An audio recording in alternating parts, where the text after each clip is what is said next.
Good morning friend, welcome to crack Pratham. सबसे पहले आपके और आपके परिवार को 72वें गणतंत्र दिवस की हार्दिक शुभकामनाएं।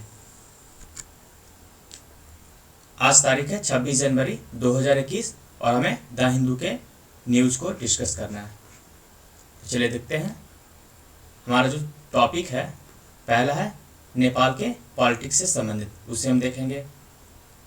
दूसरा है सुंदरवन और जेडीएसआई के रिपोर्ट से संबंधित। तीसरा जो टॉपिक होगा वो स्कॉटलैंड में होने वाले रेफरेंडम से संबंधित है। चौथा पद्म अवार्ड जो घोषित किए गए।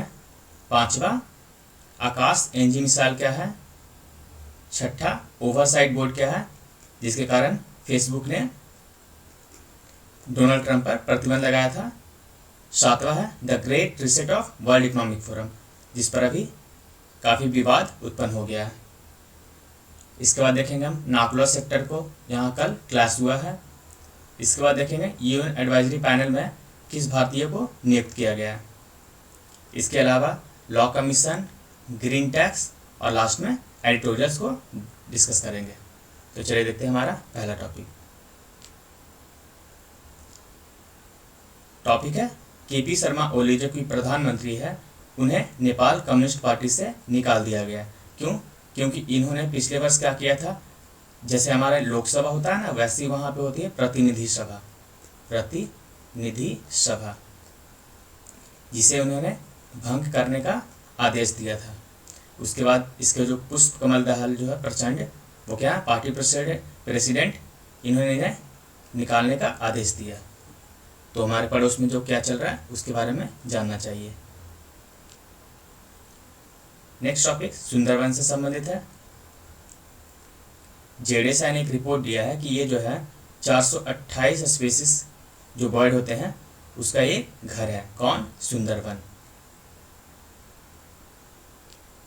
देखिए सुंदरवन के बारे में बताया गया कि जो सुंदरवन है वह सबसे बड़ा, जो विश्व का सबसे बड़ा है क्या, मैंग्रोव वन है, जिसमें 428 स्पीसीज पाए जाते हैं।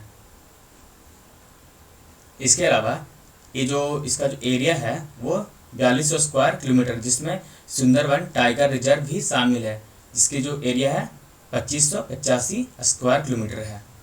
यहाँ पर कुल 96 रॉयल बंगाल जो बाघ रहते हैं। जो सेंसस हुआ था ना उसके अनुसार, टाइगर सेंसस के अनुसार, इसमें कुल कितने रॉयल बंगाल टाइगर हैं? 96। इसके अलावा सुंदरवन रामसर साइट भी है और इसके अलावा इंटरनेशनल हेरिटेज भी है, वर्ल्ड हेरिटेज साइट। देखिए यहाँ जो 428 पाए गए हैं पक्षी, उसमें प्रमुख है जैसे कि मास्क फिनफुट, आगे हम देखेंगे कौन कौन से हैं, बफी फिश। इसके अलावा जो 12 भारत में किंगफिशर पाए जाते हैं उसके 8 प्रजाति, 9 टोटल 9 प्रजाति जो है यहाँ सुंदरवन में पाए जाती है। यानी कुल 12 किंगफिशर में से 9 प्रजाति जो है भारत में ये सुंदरवन में पाए जाते हैं, जिसमें Goliath heron, spoon build, sand Piper भी पाया जाता है। उल्लेखनीय है कि जो हमारे जो वर्ल्ड मैन ऑफ इंडिया है कौन, डॉक्टर सलीम अली, उनकी 125वीं जयंती भी मनाई जा रही है। इस कारण से यह काफ़ी महत्वपूर्ण हो जाता है। देखिए जेडीएसआई की स्थापना कब की गई थी? 1 जुलाई 1916 को, यानी कि काफ़ी पुराना संगठन है। 105 वर्ष हो जाएंगे इस बार। ठीक है, इस जो स्थापना की गई थी 1 जुलाई 1916 को, इसकी जो जाति है वो एशियाटिक सोसाइटी ऑफ बंगाल, आपको याद होगा, हिस्ट्री आप पढ़ते होंगे। एशियाटिक सोसाइटी ऑफ बंगाल की स्थापना सर विलियम जोन्स ने की थी। कब? 15 जनवरी 1784 को। उससे ये 2 संगठन निकले। देखिए इंडियन म्यूजियम और दूसरा जियोलॉजिकल सर्वे ऑफ इंडिया। तो ये जो है इसका मदर आप बोल सकते हैं पेरेंट ऑर्गेनाइजेशन। उससे निकले हैं आपके कौन कौन? इंडियन म्यूजियम और जियोलॉजिकल सर्वे ऑफ इंडिया। देखते हैं जियोलॉजिकल सर्वे ऑफ इंडिया का जो है बारे में। आपने स्थापना देख लिया। इसका जो हेडक्वार्टर वो है कोलकाता और इसके जो डायरेक्टर है डॉक्टर कैलाश चंद्र। यह किस मंत्रालय के अंदर आता है? बिल्कुल सही है, ministry of environment and forest climate change. ये देखिए गोलियत हेरॉन, जैसे कि ऊपर बताया गया था। कौन कौन से पक्षी यहाँ पे जो प्रमुख हैं, गोलियत हेरॉन है, buffy fish, spoon build sand Piper और मास्क फिनपुट। जो गोलियत हिरॉन जो है IUCN जो रेड लिस्ट में है वो है लीस्ट कंसर्न है, यानी कि इस पर उतना खतरा नहीं है। देखिए ये जो लिस्ट दिया जाता है, एक्सटेंडेड बाय क्रिटिकल, एक मिनट, वनरेबल, नॉट थ्रेटेंड और LC, ये जो लिस्ट है ये US IUCN द्वारा एक रेड लिस्ट जारी की जाती है। रेड लिस्ट, उसमें एक्सटिंक्ट EW का मतलब है कि एक्सटिंक्ट इन वाइल्ड, यानी कि जो है पक्षी, मान लीजिए ये इसे EW घोषित कर दिया, यानी कि ये जो जानवर है ये अब क्या हो गया है, एक्सटिंक्ट हो गया। कहाँ से, वन से। और एक्सटिंक्ट EX का मतलब है कि अब पूरी तरह से विलुप्त हो गया है। विलुप्त, CR यानी क्रिटिकल, यानी कि आप अगर खतरे के अनुसार जाने तो सबसे पहले आप क्या आ जाते हैं, यानी कि विलुप्त आ जाएंगे वो पूरी तरह से, यानी एक्सटिंक्ट। उसके अंदर आएंगे EW, यानी कि वन में है। फिर क्रिटिकल, उन पर खतरा बढ़ता जा रहा है। इंडेंजर, खतरे की शुरुआत हो गई है। वनरेबल, एक सुभेदय, यानी कि खतरे के पास हैं। इस तरह से हम इसको कैटेगराइज करते हैं। और LC मतलब लीस्ट कंसर्न है, अभी उन पर उतना खतरा नहीं है। उसी प्रकार से आप बफी फिश ऑल को भी देख सकते हैं, यह लीस्ट कंसर्न ही है।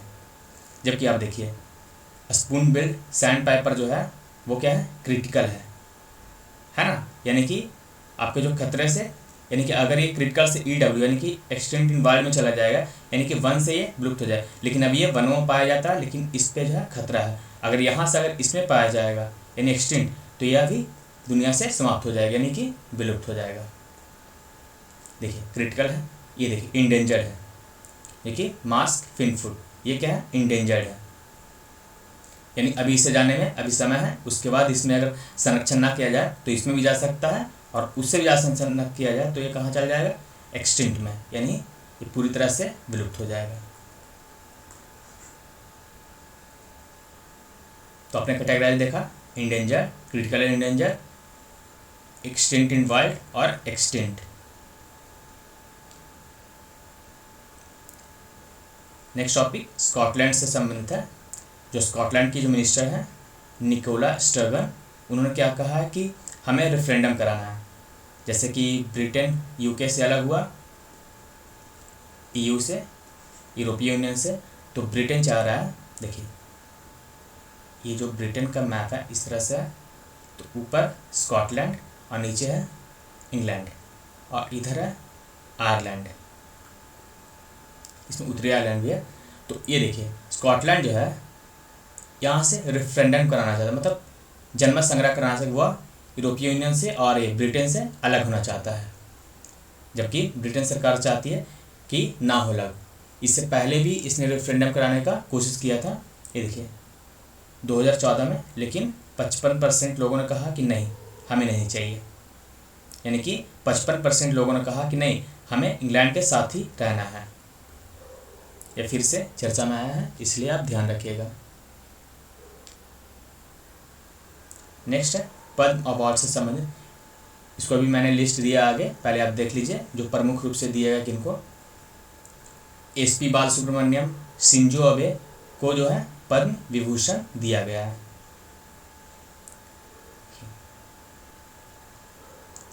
SP बालसुब्रमण्यम, फॉर्मर जापान प्रधानमंत्री शिंजो अबे, इसके अलावा इस्लामिक स्कॉलर हैं मौलाना बहीउद्दीन खान को पद्म विभूषण दिया गया है। इसके अलावा सिंगर हैं KS चित्रा, फिर फॉर्मर लोकसभा स्पीकर सुमित्रा महाजन, नृपेंद्र मिश्रा जो कि प्रिंसिपल सेक्रेटरी थे प्रधानमंत्री के, को मतलब टोटल जो है पद्म भूषण, एक पद्म विभूषण जो दिए गए हैं वो 7 लोगों को दिए गए। अभी लिस्ट आगे दिखाते हैं आपको, 7 लोगों को, और जो पद्म भूषण दिए गए हैं वो 10 लोगों को, और पद्म श्री जो दिए गए हैं वो है 102 लोगों को। तो टोटल हुआ 102 + 7 + 10 कितने हुए, 119। जो ये पुरस्कार दिया जाता है प्रतिवर्ष 120 लोगों से ज़्यादा नहीं दिया जा सकता, आगे हम देखेंगे। इसके अलावा देखिए पद्म भूषण और किन लोगों को मिला है, असम के चीफ मिनिस्टर थे तरुण गोगोई। इसके अलावा यूनियन मिनिस्टर रामविलास पासवान, जो कि अब उनकी मृत्यु हो गई है। इसके अलावा गुजरात चीफ मिनिस्टर जो थे कुलभूषण पटेल, और सिया क्लर्क के कालवे शादी को दिया गया। एक और पॉइंट है कि जो कर्नल बी संतोष बाबू थे, कमांडिंग ऑफिसर 16 बिहार रेजिमेंट के, जिनकी मौत गलवान घाटी में हो गई थी, operation snow leopard and other. इनके अलावा 19 अन्य लोगों को क्या दिया गया? Second higher war gallantry award दिया गया। महावीर चक्र इन्हें दिया गया, महावीर चक्र संतोष बाबू को। ये देखिए, जो पद्म विभूषण दिए गए हैं 7 लोगों, कौन कौन है? पहला है शिंजो अबे, जापान के प्रधानमंत्री, पूर्व प्रधानमंत्री है। इसके अलावा श्री SP बालसुब्रमण्यम को मृत्युपरांत दिया गया है। ये तमिलनाडु के सिंगर थे। डॉक्टर वेले मुनप्पा हेगड़े, मेडिसिन है, कर्नाटका से संबंधित। डॉक्टर नरेंद्र सिंह कपानी, इनको भी मरणोपरांत दिया गया है। साइंस एंड इंजीनियरिंग क्षेत्र से संबंधित है, यूनाइटेड स्टेट ऑफ अमेरिका के। मौलाना बहीउद्दीन खां, जैसा कि ऊपर बताया। श्री BB लाल, ये आर्कियोलॉजी है। और 7वां है सुदर्शन साहू, जो कि आर्टिस्ट है उड़ीसा के। तो ये 7 हो गए आपके पद्म विभूषण। और जो इसमें पद्म भूषण 10 लोगों को दिया गया है, वे हैं मिस्टर कृष्ण नायर, शांता कुमारी चित्रा, ये भी आर्टिस्ट हैं। तरुण गोगोई, ऊपर बताया गया आपको। चंद्रशेखर कंबारा, सुमित्रा महाजन, ये देखिए आप जो फेमस नाम है, जैसे कि तरुण गोगोई, सुमित्रा महाजन, रामविलास पासवान। इसके अलावा आप देख सकते हैं रजनीकांत देवीदास, कलवे सादी, केशुभाई पटेल। और जो 102 लिस्ट है उसे मैंने नहीं दिया क्योंकि वो बहुत बड़े हो जाते हैं। उसे आप चाहे तो आप कमेंट में बोलिए, मैं PDF में दे दूंगा आपको। 102 जो पद्मश्री हैं वो इम्पॉर्टेंट भी ज़्यादा नहीं होता है 102 लोगों को याद करना, और सहज भी नहीं है। देखिए, पद्म जो अवार्ड दिए जाते हैं वह सेकंड हाईएस्ट सिविलियन अवार्ड है। फर्स्ट हाईएस्ट कौन है? Bharat Ratna. Second highest civilian award of India है। इसे प्रतिवर्ष रिपब्लिक डे के पूर्व संध्या पर घोषित किया जाता है, जबकि दिया जाता है मई में, अप्रैल मई में दे दिया जाता है। ये 3 कैटेगरी में दिया जाता है, पद्म विभूषण, पद्मभूषण और पद्मश्री। ये अलग अलग फील्ड से संबंधित व्यक्तियों को प्रदान किया जाता है।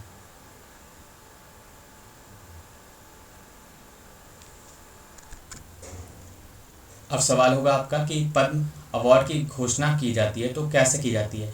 दरअसल जो प्रधानमंत्री हैं उनके द्वारा एक पद्म अवार्ड कमेटी बनाई जाती है। क्या बनाई थी? पद्म अवार्ड कमेटी। वही डिसाइड करता है कि किसे देना है। इसके अलावा जो नॉमिनेशन का प्रोसेस होता है वो पब्लिकली खुला रहता है। इतना ही नहीं, सेल्फ नॉमिनेशन भी किया जा सकता है। अगर कोई व्यक्ति चाहता है कि वो अपने काम के लिए प्रसिद्धि प्राप्त करना चाहता है तो वह सेल्फ नॉमिनेशन भी इसमें कर सकता है पद्म अवार्ड प्राप्त करने के लिए।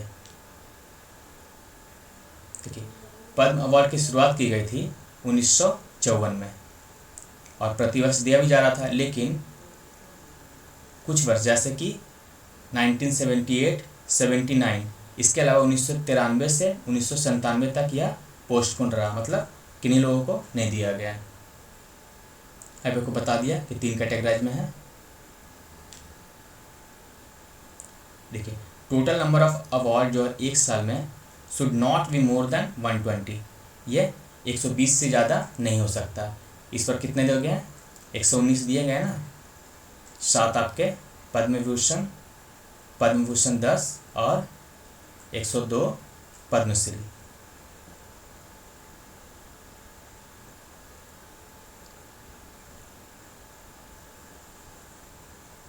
ये जो पद्म अवार्ड कमेटी जो है उसकी अध्यक्षता कौन करते हैं? Cabinet secretary. इसके अलावा इसमें जो शामिल होते हैं home secretary, secretary of president मतलब राष्ट्रपति सचिव, इसके अलावा 6 एमिनेंट पर्सन यानी कि प्रसिद्ध व्यक्तियों को भी शामिल किए जो अलग अलग क्षेत्र से होते हैं। ये रिकमेंड करते हैं प्रधानमंत्री को और प्रधानमंत्री प्रेसिडेंट को, यानी कि पद्म अवार्ड कमेटी। इसमें कौन कौन शामिल होते, इसके अध्यक्ष कौन हुए, आपके कैबिनेट सेक्रेटरी, प्रधान सचिव, और इसमें अन्य शामिल लोग होते हैं होम सेक्रेटरी, प्रेसिडेंट के सचिव और 6 एमिनेंट पर्सन। ये रिपोर्ट किसे सौंपते हैं, प्रधानमंत्री को और प्रधानमंत्री प्रेसिडेंट को। तब जाके घोषणा की जाती है पद्म पुरस्कारों की। हम भारत रत्न को भी देख लेते हैं। भारत रत्न क्या है, यह हाईएस्ट सिविलियन अवार्ड है देश का। देखिए जो इस हमने अभी ऊपर क्या पढ़ा था कि उसकी घोषणा पद्म अवार्ड कमेटी करती है ना, लेकिन इसमें जो होता है इसमें रिकमेंडेशन कौन करते हैं, प्रधानमंत्री सीधे राष्ट्रपति को। और ये देखिए अब तक कितने लोगों को दिया गया है, 45 लोगों को दिया गया है।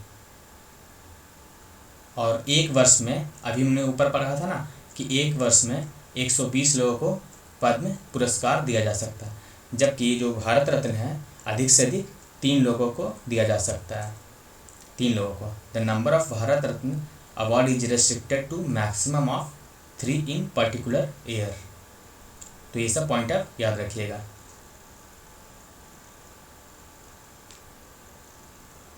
नेक्स्ट टॉपिक है आकाश एनजी मिसाइल से संबंधित।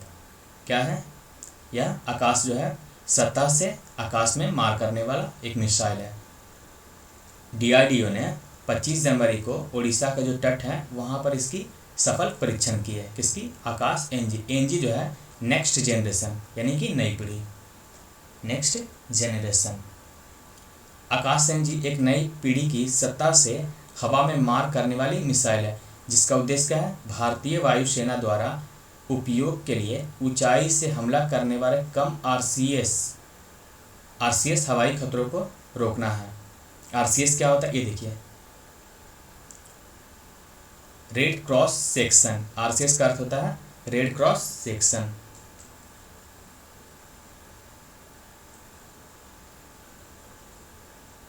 ये क्या करता है कि मेजर करता है कि कोई रडार में कोई बाहरी विमान तो नहीं आ रहा है, उसके बाद यह एक क्या करता है, इंडिकेट करता है, इलेक्ट्रोमैग्नेटिक सिग्नेचर भेजता है सिस्टम को। जैसे मान लीजिए कि ये पूरे भारत की सीमा है, इसमें कोई पाकिस्तानी या चाइनीज या हमारे कोई भी दुश्मन के जो विमान आते हैं जिसमें वो खतरे साबित हो सकते हैं, तो इसे डिटेक्ट करता है कौन, आरसीएस, रेड क्रॉस सेक्शन। अभी डिटेक्ट करके वो इलेक्ट्रोमैग्नेटिक सिग्नेचर भेजता है हमारे सिस्टम को। अब वो सिस्टम क्या करेगी, ऑर्डर देगी, पहले तो इसे दे कि आप हमारे सीमा से निकल जाए।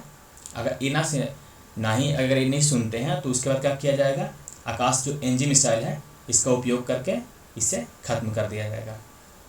तो ये है रेड क्रॉस सेक्शन।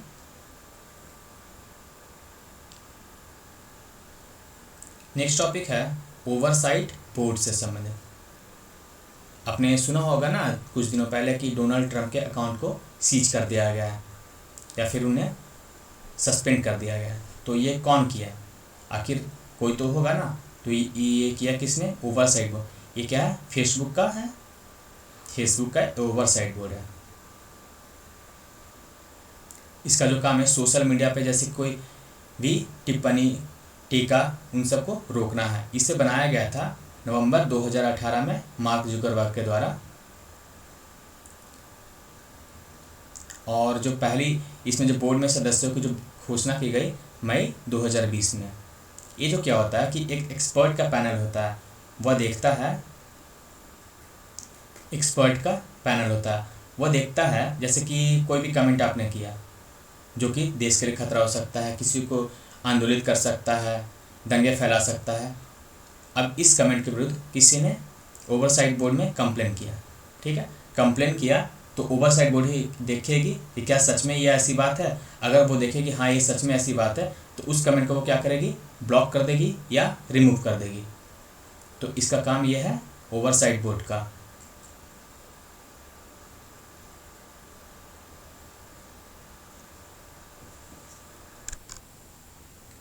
और इसका उद्देश्य क्या है कि जो कंटेंट भेजा जाए या फिर कमेंट किया जाए वो प्रिंसिपल्ड हो, स्वतंत्र हो, इसके अलावा वह सबके लिए अच्छा हो।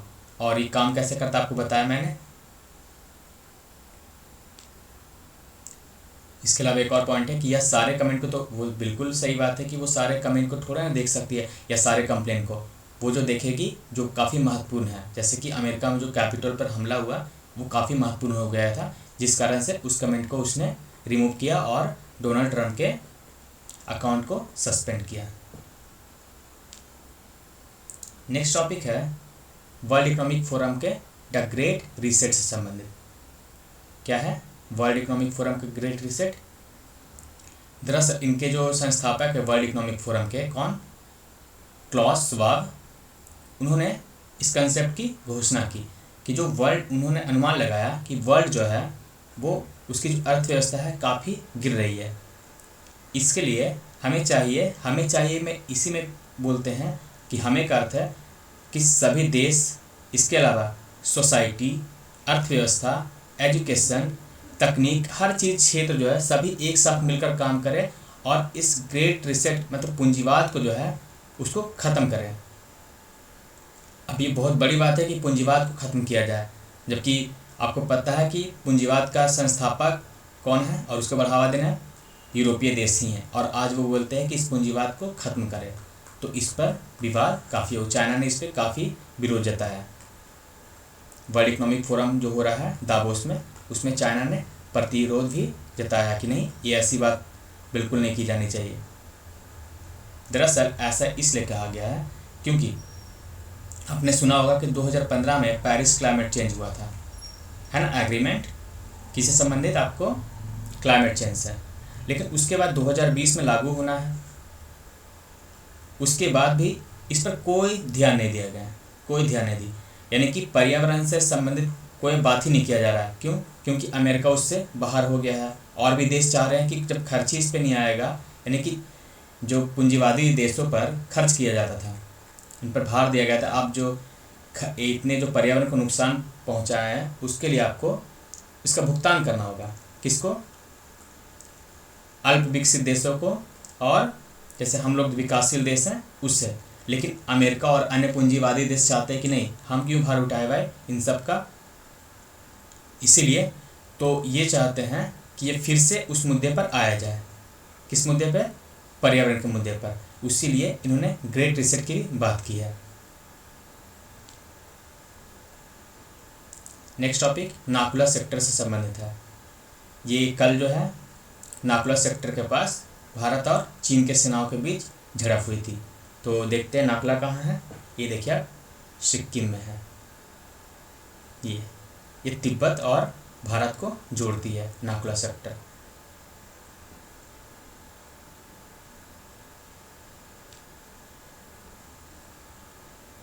जयंती घोष जो है उनको यूएन एडवाइजरी पैनल में अपॉइंट किया गया है। इंडियन इकोनॉमिस्ट है जयंती घोष, जो यूएन में एडवाइजरी पैनल है उसमें टोटल जो है 20 लोगों को चयनित किया गया, जिसमें हमारे एक भारतीय हैं जयंती घोष, याद रखिएगा Jayanti Ghosh. Supreme Court ask government to explain delay in appointments. ये जो लॉ कमीशन जो है वो 2018 से वैकेंट चल रहा है, मतलब खाली है। तो उसी पर सुप्रीम कोर्ट ने केंद्र सरकार से पूछा है कि भाई ये सीट इतनी खाली क्यों है, आप इसको अपॉइंट क्यों नहीं कर रहे हैं, जबकि होना चाहिए। अब देखिए यहाँ पर 21वें जो थे BS चौहान, इनका जो कार्यकाल था 31 अगस्त 2018 को ख़त्म हो गया था। इसके बाद जो भारत सरकार है उसने 22वें लॉ कमीशन की घोषणा कर दी फरवरी 19 में, लेकिन उसने अब तक मेंबर को अपॉइंट नहीं किया है। यानी कि 22वें जो विधि आयोग के जो सदस्य होंगे और अध्यक्ष होंगे उनकी नियुक्ति अब तक नहीं की गई, ना ही नाम बताया गया। तो इसी पर सुप्रीम कोर्ट ने पूछा है केंद्र सरकार से। और हम जानते हैं लॉ कमीशन के बारे में। लॉ कमीशन क्या है? एक एग्जीक्यूटिव बॉडी है, यानी ना तो ये संवैधानिक है और ना ही सांविधिक है। यानी ना तो इसे संविधान के द्वारा बनाया गया है, ना ही किसी कानून के द्वारा। यानी एक एग्जीक्यूटिव बॉडी है, यानी कि केंद्र सरकार की एक कार्यकारिणी निकाय है। इसका काम क्या है?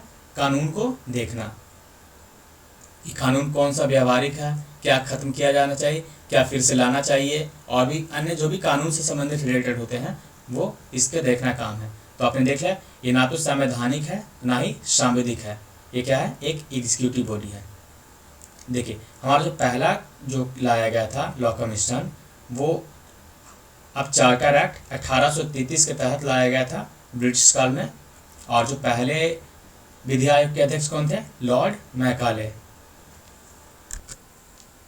1833 से 1947 तक कुल 3 विधि आयोग का गठन किया गया। यानी कि ब्रिटिश काल में आपसे पूछे कि कुल कितने विधि आयोग का गठन किया गया था, तो आपका उत्तर है वह 3। देखिए, आज़ादी के बाद हमारा जो पहला लॉ कमीशन गठन किया गया था वो कब किया गया था? वर्ष 1955 में। इनका जो कार्यकाल होता है वह 3 वर्ष का होता है।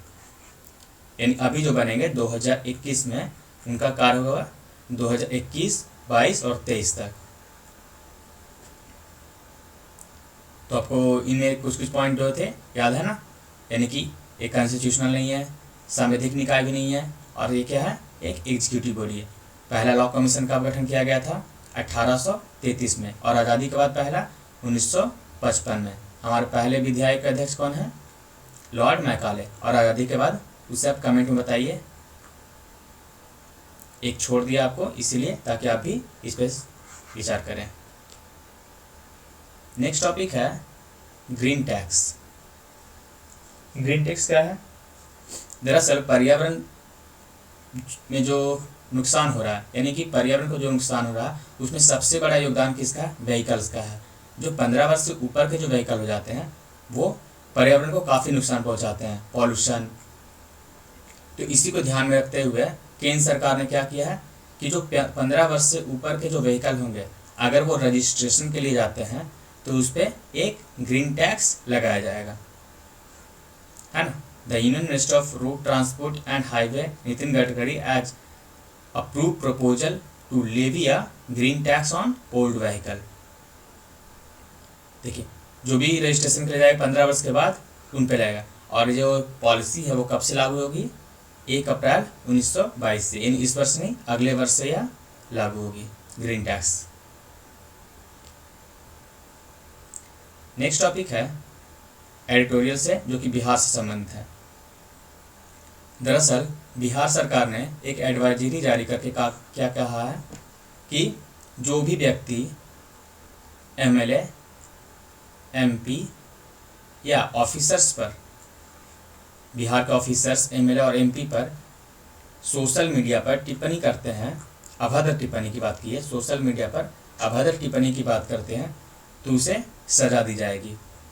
आपको याद होगा श्रेया सिंघल का मामला, जिसमें 2 जजों की बेंच ने क्या कहा था कि सोशल मीडिया पर जो भी टिप्पणी किया जाएगा उसे, उसके लिए कानून था सेक्शन 66, यानी 66A को उन्होंने स्ट्रक डाउन कर दिया था, यानी कि उस कानून को खत्म कर दिया था, क्योंकि यह एक अभिव्यक्ति की स्वतंत्रता का उल्लंघन है। वैसे भी अभिव्यक्ति को जो स्वतंत्रता है उसे परिभाषित अब तक करना मुश्किल हो गया है, क्योंकि यह समय के अनुसार बदलते रहता है। आज कोई चीज़ अच्छा है तो कल वो बुरा भी हो सकता है। तो इस आर्टिकल में यही बतलाया गया कि जो बिहार सरकार है वो 66A को ध्यान में ना रख करके वो जो अभिव्यक्ति की स्वतंत्रता है उस पर वो रोक लगाना चाहती है।